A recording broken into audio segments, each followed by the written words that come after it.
Это больше Дага Демура.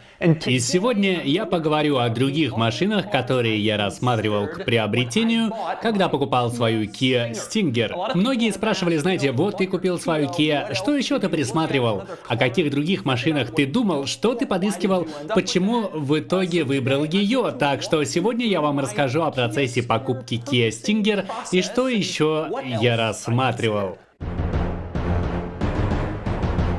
Перед тем, как я начну, не забудьте заценить Cars and Beats. Это мой новый онлайн-автоаукцион по продаже современных машин для автолюбителей.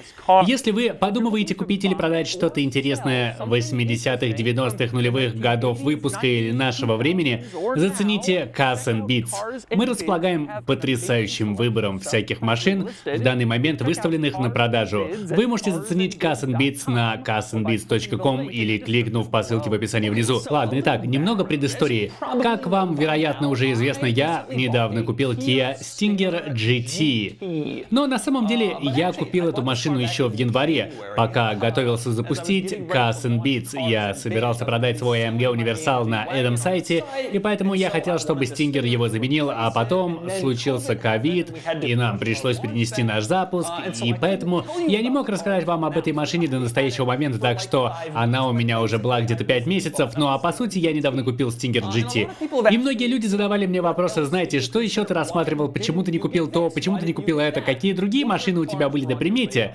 Поэтому я подумал, что стоит вам рассказать про свой процесс принятия решения о приобретении этой машины. И вот как я начал рассматривать Stinger. Во-первых, это очень важно. Я рассматривал только машины с автоматической трансмиссией и адаптивным круиз-контролем в полном диапазоне скоростей, который может полностью остановить машину, а затем заставить ее поехать снова.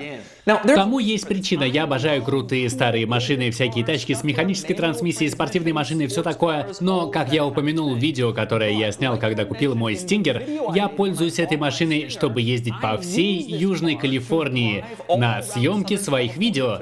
Это, по сути, моя машина для повседневных поездок, только иногда я провожу в ней по 4, 5, 6, 7, 8 часов в день, разъезжая по всей Южной Калифорнии. И я провожу в ней много времени в потоке, и поэтому для меня было очень важно, чтобы адаптивный круиз-контроль автоматически останавливался в плотном потоке, а затем автоматически снова начинал ехать. Я никогда не стану владеть еще одной повседневной машиной, в которой нет этой функции.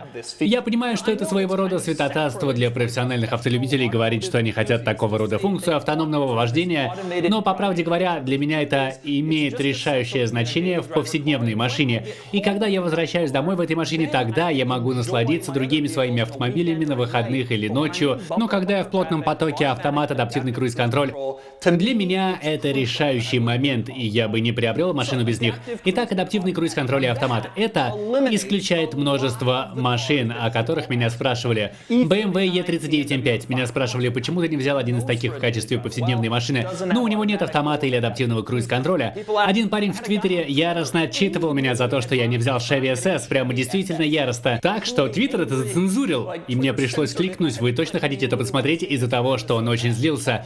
Ну, у них нет адаптивного круиз-контроля. Многие спрашивали, почему я не взял Toyota Land Cruiser, потому что я на камеру говорил, что я их обожаю, и многие годы такой хотел. Но у них нет адаптивного круиз-контроля в полном диапазоне скоростей.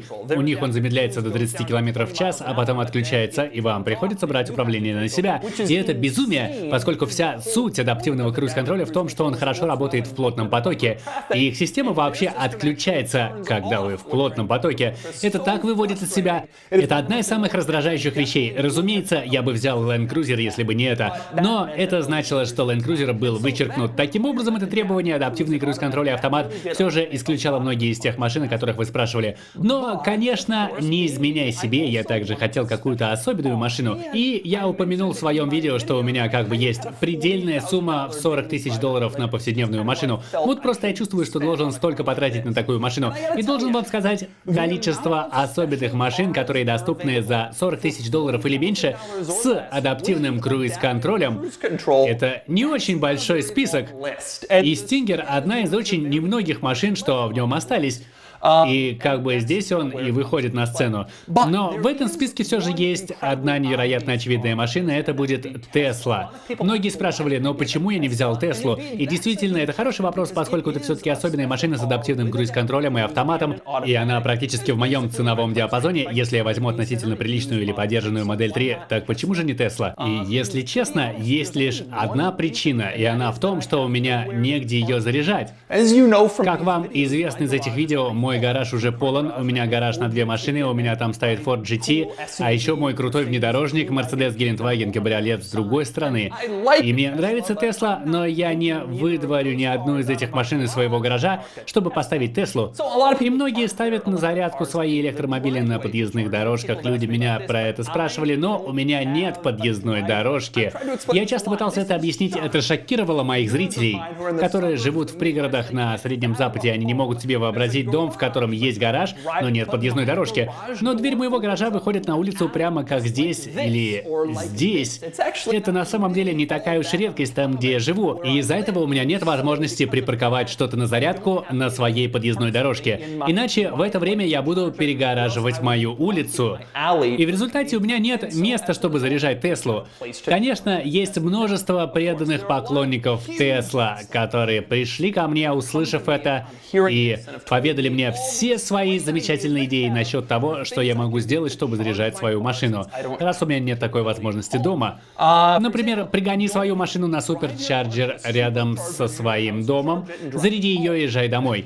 И, по-моему, это просто безумие. Вся суть электромобиля, один из его основных факторов целесообразности состоит в том, что вы можете припарковать его дома, зарядить и больше вообще ничего не делать, не возить его на заправку или что-то подобное. Я не собираюсь ездить на суперчарджер, чтобы заряжать свою машину 20-30 минут, а потом ехать домой. Это просто ужасное использование времени, у меня его на это нет. Люди еще говорили, ну а почему бы не провести кабель из дома, из гаража на улицу, где ты припарковал машину, и заряжать ее вот таким образом. Но это запрещено в нашем городе, не сильно это приветствуется, нельзя просто раскладывать кабели на тротуаре. Люди с детскими колясками на инвалидных колясках, инвалиды с ходунками, это не очень хорошая идея, и так делать не положено, и можно нарваться на всякие неприятности, если кто-то споткнется и тому прочее. Это довольно плохо, поскольку в Тесле есть многое из того, что я хочу от машины, и я бы с удовольствием ее приобрел, но она просто мне не подходит по жизненным обстоятельствам, пока мой гараж заполнен моими сумасшедшими особенными машинами. Эта проблема, я думаю, есть у многих не то, что Тесла займет место Ford GT в их гараже, а что они живут в квартире, или у них есть возможность парковаться только на улице там, где они живут, и поэтому у них нет самой возможности приобрести электромобиль, даже если они его хотят. И я думаю, это станет одной из проблем, которую придется решать производителям электромобилей.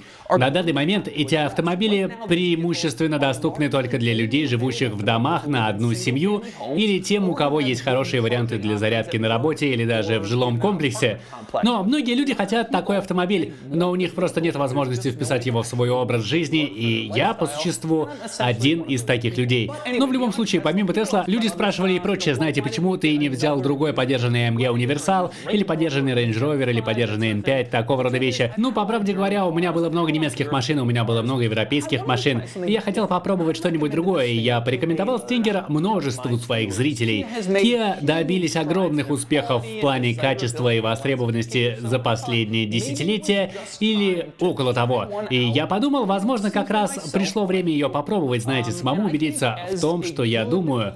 И я думал, что для хорошего обзорщика и авторекомендателя это хороший поступок, сказать людям что-то делать, ну а потом, возможно, вложить собственные деньги, ответив за свои слова, и сделать это самостоятельно вдобавок. И так я и сделал. Также стоит заметить, что этот Stinger не пробудет долго в моей жизни. Я уже проехал на нем где-то 6000 километров с тех пор, как я его взял в январе, но у меня уже есть на примете другая машина, которой я бы хотел его заменить в конце этого года. Так что я поддержу Stinger где-то год, привыкну к нему, познакомлюсь с ним, проверю на себе новую Kia, что я и хотел сделать, а потом я, вероятно, двинусь дальше.